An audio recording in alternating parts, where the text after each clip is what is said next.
उसने अपने आश्चर्य कामों का स्मरण कराया है। यहोवा अनुग्रहकारी और दयावंत है।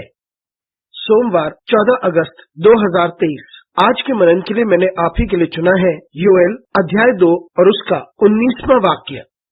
यहोवा ने अपनी प्रजा के लोगों को उत्तर दिया, सुनो, मैं अन्न और नया दाख मधु और ताजा तेल तुम्हें देने पर हूँ और तुम उन्हें पाकर तृप्त होगे, और मैं भविष्य में अन्य जातियों से तुम्हारी नाम धराई ना होने दूंगा। आपका दिन आशीषित हो। जब हम परमेश्वर के होते हैं तब परमेश्वर अवश्य हमें आशीषित करता है और दूसरे हमें तिरस्कार नहीं कर पाते। आइए इस वाक्य पर मनन करते हैं। आज की सुबह का विषय है, अब कभी भी मजाक के पात्र नहीं।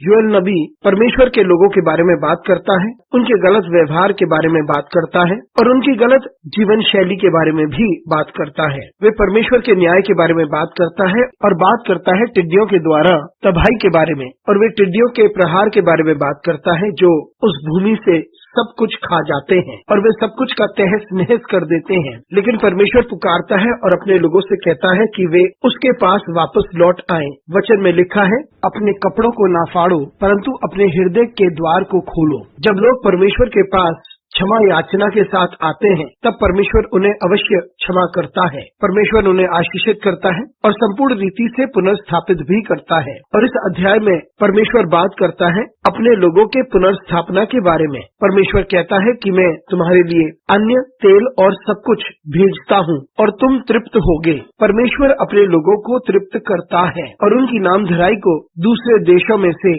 समाप्त करता है। चारों ओर के लोगों ने परमेश्वर के लोगों की तबाही देखी है और ये एक मजाक के समान था, क्योंकि ये लोग परमेश्वर के थे। और अब जब परमेश्वर अपने अनुग्रह और दया के कारण अपने लोगों को पुनर्स्थापित करता है, अब इन लोगों का मजाक नहीं उड़ पाएगा, क्योंकि परमेश्वर उन्हें पुनर्स्थापित करता है, परमेश्वर उन्हें आशीषित करता है और परमेश्वर उनकी जिंदगी में बहुतायत को लेकर आता है। मित्रों, हमारी जिंदगी में भी एक समय आ सकता है जब हम दुख उठाते हैं और लोग हमारा मजाक उड़ाते हैं, क्योंकि हम जीवित परमेश्वर पर विश्वास करते हैं और उसकी सामर्थ पर विश्वास करते हैं जिसने सब कुछ को इस पृथ्वी पर रचा है। हम उस परमेश्वर पर विश्वास करते हैं जो हमारे मध्य में रहने आया, जिसने क्रूस पर अपनी जान दी और उसने हमें उद्धार दिया। वे हमारा मजाक उड़ा सकते हैं क्योंकि हम स्वयं एक कठिन समय से होकर गुजर रहे होंगे, हम पीड़ा, दर्द और बीमारी से होकर गुजर रहे होंगे। लेकिन जब हम परमेश्वर पर भरोसा करते हैं तब परमेश्वर हमारी परिस्थिति को बदल देता है